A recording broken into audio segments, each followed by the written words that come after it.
Most businesses make sales, incur costs, and then the business owner ends up with whatever is left as profit, if there is any profit. Sadly, the average business owner earns less than minimum wage. Now, we could blame this on inflation or taxation or regulation or motivation or automation or competition. That last one didn't work. Or maybe it's that business owners are running their businesses the wrong way round. If you've ever ended the month worried whether there's enough money in the bank to cover all your expenses and pay yourself, you're definitely not alone. This kind of stress is all too common for many business owners, but it really doesn't have to be that way. You can turn things around by implementing an approach called Profit First. To learn more, we've got Mike Michalowicz with us today. He's so many amazing things, including being the creator of the Profit First method that's transforming the financial management of businesses worldwide. He's a multi-best-selling author, a sought-after keynote speaker, and a serial entrepreneur who has founded and sold multiple multi-million-dollar companies. Personally, I've been a huge fan of Mike's work for nearly a decade, and so it's such a privilege to have got to know him over the last couple of years, because whilst he's a legend, he's also a genuinely lovely human being.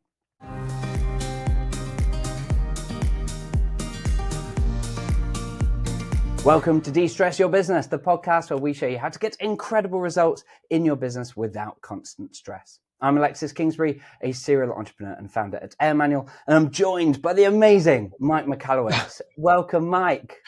It's a joy to be with you, and I'm looking forward to my next trip out to England. I'm hoping to have my wife in tow because you did commit. I think we're going to enjoy a nice bourbon at your house.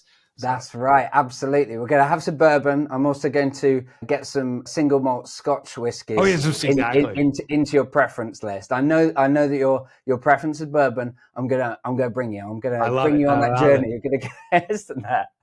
Yeah, if we can, we'll even head up to Scotland and we'll do some tasting up there. But we'll see if I can first get you on some of the single malts. But this is actually the second time you've been interviewing this podcast, Mike, which makes you my first ever guest to do. Oh, I'm your first two-timer. That's awesome. Yeah, so I'm super happy about that. So thank you. But why did you agree to this? No, we're friends. Secondly, I appreciate how you've more than just shared the word in Profit First. You've deployed Profit First in your personal life. And that's why, as you know, next week I'm interviewing you because Profit First translates not just to, I think, business finances, but also personal finances. And you're one of the folks who have done that. Love that. And that's something we'll perhaps get to dive in a little bit more in this episode. So let's start with that financial stress, because that's something that I know has come from your own experiences. So what is it about the traditional approach to business, traditional approach to accounting that you feel failed to address the sudden and unexpected financial needs of businesses and ultimately led you to develop Profit First? Two words: human nature. So it's funny, you were sharing, like, what do we blame it on? The government, taxation, all these different things. Why are most business owners not even making minimum wage? And the reason is human nature. It is human nature that as money comes into our business, for us to spend it. We expand our demand to meet supply. And the classic case study, particularly in the American diet, but now I see it internationally, is our consumption has increased. We humans eat more food than ever. And the reason we're eating more food is because the containers have become bigger. Here in the States, it's unbelievable. A soda can of pop was, I think, 12 ounces. I can't remember the measurements, but it was, say, this size if you're watching the video. Now it's almost double the size. It is like you're carrying a bazooka instead of a can of drink. Yeah. And what happens? Well, we consume it. It's human nature to finish off what you have. Plates have gotten bigger. We consume more. Cans of soda have gotten bigger. But when it comes to finances, as you may notice in your business, it's almost uncanny.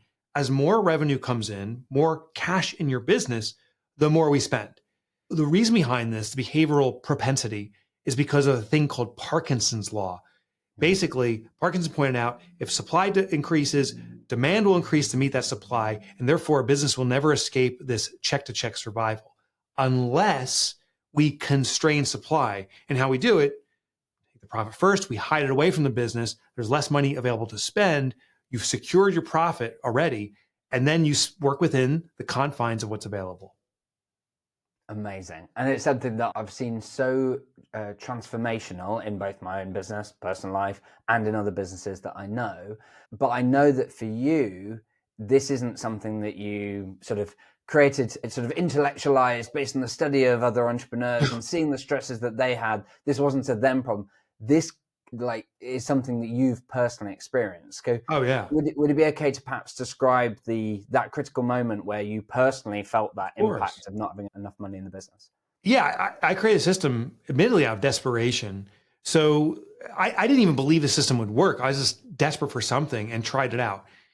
What we're talking about effectively is the envelope system, carving up money to its intended use before you spend it. So for me, the pinnacle moment was I built a couple of businesses and sold them. On the old method, I was never profitable, but I was building and trying to sell my way to success. The success was when someone else bought it from me. And it actually escaped me from a really difficult spot financially because those businesses weren't profitable. They were getting more and more debt, but someone acquired it. So then I believed, just build many businesses simultaneously, and that's how you make your money. So I became an angel investor. I was horrible at it. I call myself the angel of death because I just killed business after business. I lost everything. So I became a self-made millionaire and effectively bankrupt all within a 2-year period. When I had not a penny to my name, I, for the first time ever, told my wife what was going on because I was lying to her and my children by omission. Everything's fine. I was actually lying to myself. I thought this would turn in tears. And I know I've shared the story with you before, so I won't go into too much detail, but I'm crying and sobbing for my family because there's nothing left and we're about to lose our house. And we did 30 days later. I told my daughter she couldn't go to horseback riding lessons, a passion of hers. And she was 9. She ran out of her room to grab her piggy bank and ran back. And I remember her putting on this table, looking at me and saying, "Daddy, I'll provide for our family. Don't worry about this." And it's such a defining moment because you, Alexis, we define ourselves, entrepreneurs define ourselves as providers. Everyone listening here is providing for their family, for themselves, for others.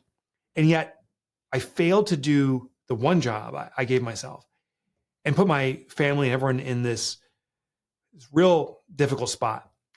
And I went through depression for a couple of years. I struggled with it, but the seed was planted. I kept on asking myself, what do I need to change?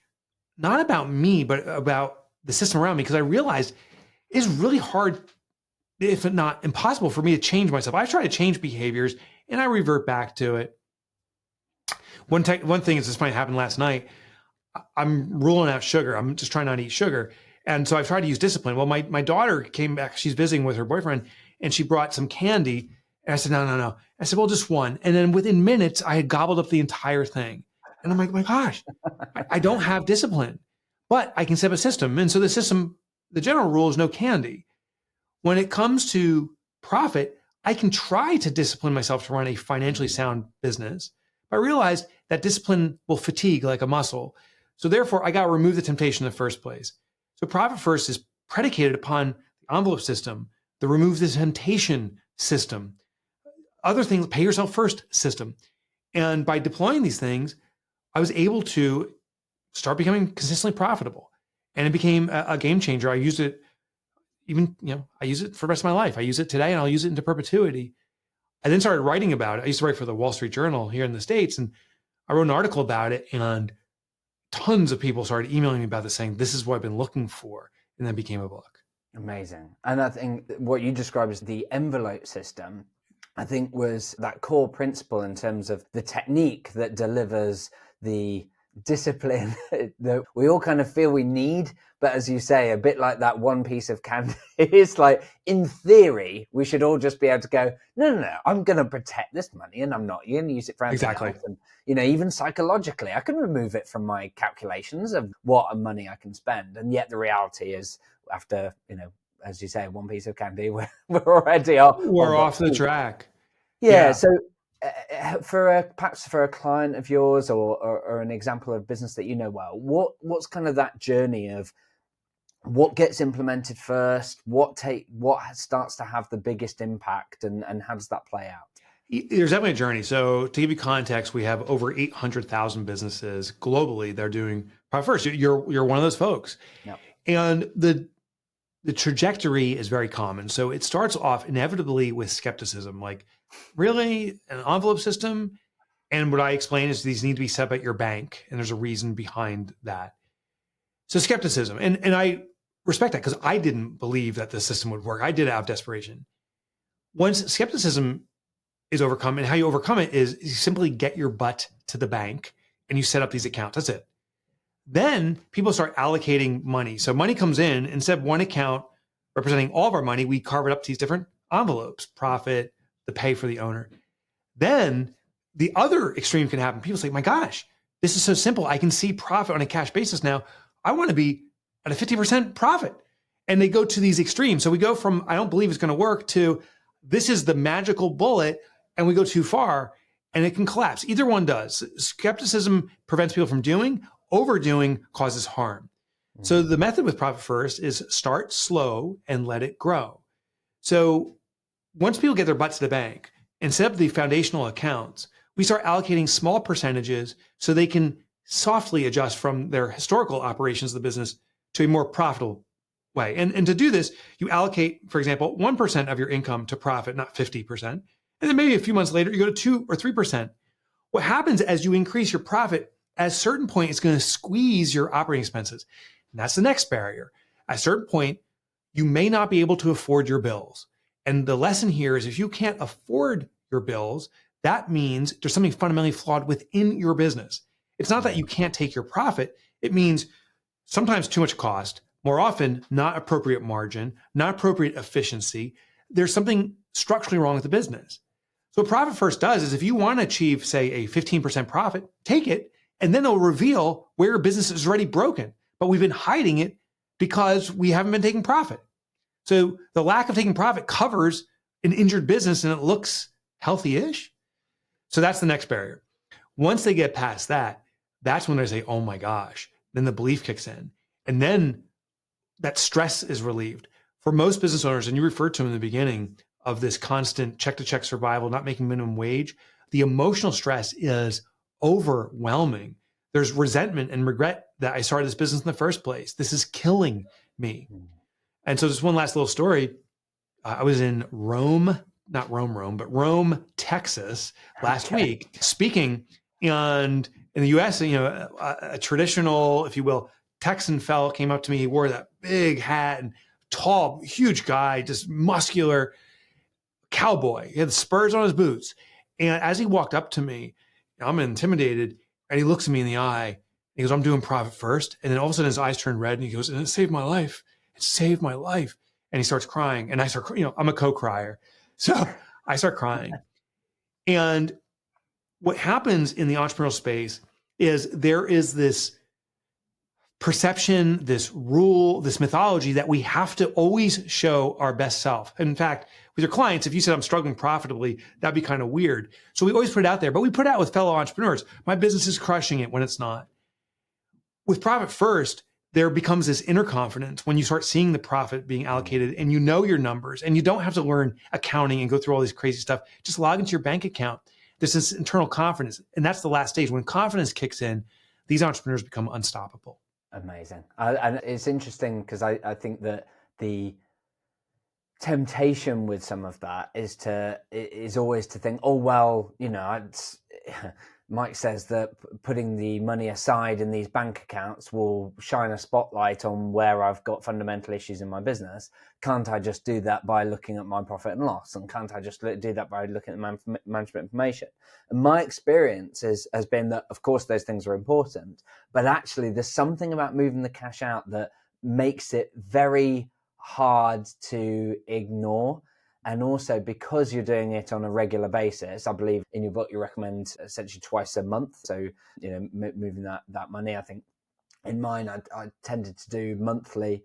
It makes it so much easier or makes it so much start to have that moment where you're just like, I haven't actually got enough money to be able to put this full 15% and money here this month. Therefore something's wrong. And therefore, other months it's perhaps a little bit easier or whatever, but it forces you to really shine that spotlight in a way that otherwise wouldn't happen. And as a result, we both know many, even accountants who are typically would say, we're really good at this, really all over the numbers, who have had huge impact and benefit of this. even around some of the sort of unavoidable major expenses like taxes or capital purchases that in theory we should all know are happening and tend to happen around a very predictable structure. And yet I see so many businesses that they haven't provisioned that money, they aren't ready for that, and then suddenly that becomes an extra stress.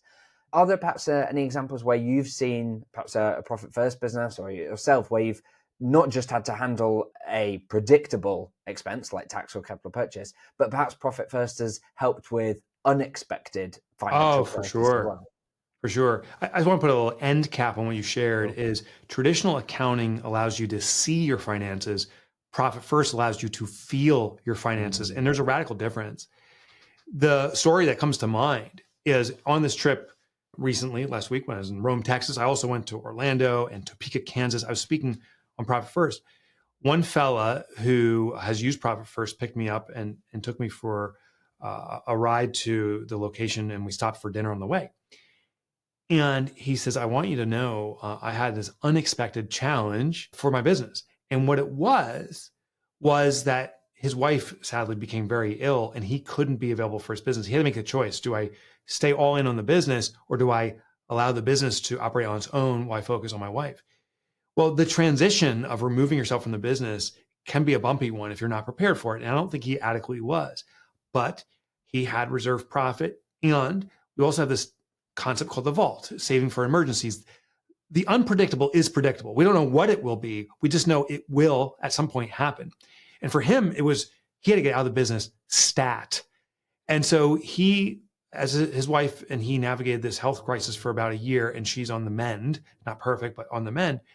The vault account allowed the business to operate on its own. And in this case, it was his son who stepped into the business and now has it operating.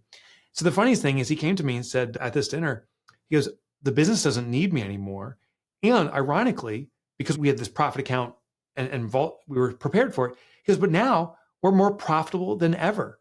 And how the story concluded, he said, and I can't believe I'm about to say this, but I became a millionaire while I wasn't at the business. And so we're at this restaurant, I high five him. He doesn't drink. I'll drink a bourbon occasionally, but I rarely drink. So we're both drinking iced teas. I said, iced teas on us for the entire house. Like we're celebrating. And it was a cool celebration. So the moral of the story is profit first also prepares you for the unexpected. And it is inevitable. Sadly, many businesses that aren't profitable are forced to be dependent on the owner. And then if the owner has a crisis, unexpected situation that they have to attend to, the business now is done. That's the final nail in the coffin.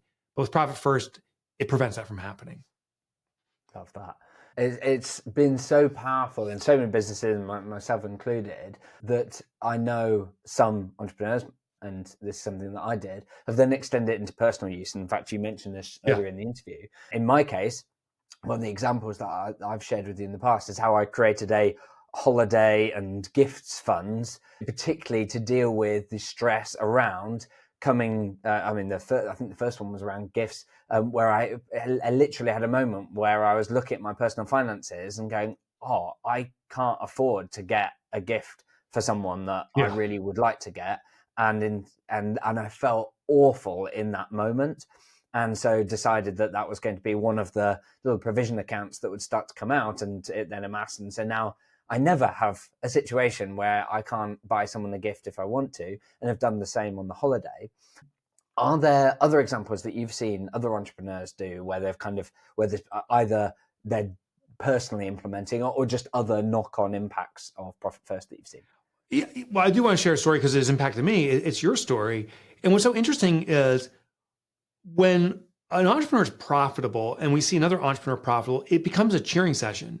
Conversely, if we're struggling financially and someone else seems to be successful, it's often resentment. Like, why not me? So I think what profit triggered is this confidence in abundance. And so the story that reminds me is, we're in London and we're at an event together and we're chit-chatting, and you're telling me about how you're modifying your house. And I can just picture the views and the glass and the gorgeous courtyard you have, and maybe drinking a bourbon or scotch with you there. What I think as an interesting transformation is that we start to celebrate, and then it triggers also a wonderment or excitement back on ourselves of what can we do to expand our lives. Here's the part of Profit First that's interesting to me is our employees want us to be very profitable too. Now they won't sit there and say, hey, I hope you get rich and have all these amazing things. But what they likely say is, I want to work for a company that I know has financial security and strength. You and I may choose as owners of a business to reward our entrepreneurs, and we want to have the financial fortitude to be able to do it. Our clients want us to be profitable. They want us to have a healthy business. Could you imagine going to a client and you're about to deliver your service and say, I'm making no money, I'm struggling? There's a little ickiness to it. So I think that this lesson here is profitability is desired by everyone that is surrounding you. And profit first kind of gets you excited about other people achieving that same result. Cool. We're going to have to move on to some quick fire questions. Yeah. 1 sentence answers to these if possible. What's the one thing that causes most stress for your clients? My clients get the most stress when they think they're abandoned. So it's actually this concept of no news is still news. If I have nothing to report, I'm very disciplined and still reporting. Hey, nothing right now. I'll be following up next week too. What one thing causes most stress for you? When my wife is not happy, I am stressed. I seem to be able to trigger that every so often, every month or so. I can hit that delicate chord, and I'm like, oh God, what did I just do? Take my foot out of my mouth. What do you enjoy most in your business? My colleagues. I love working with my team. They're such good people. I'm honored to be able to work with them. What do you enjoy most in your personal life? I enjoy a good football game, a cold, non-alcoholic beer typically, and some potato chips. It is just my catharsis. What book or podcast has been most pivotal for you in changing your life for the better? The book that's changed my life forever is called How to Stop Worrying and Start Living by Dale Carnegie. I read it when I was 22 or 23, and my life has been on a full different trajectory because of that book. What's the one thing you want business leaders to take away from this episode? That profit is something to be proud of, and profit is something everyone wants for you, probably even more than you want it for you. Nice.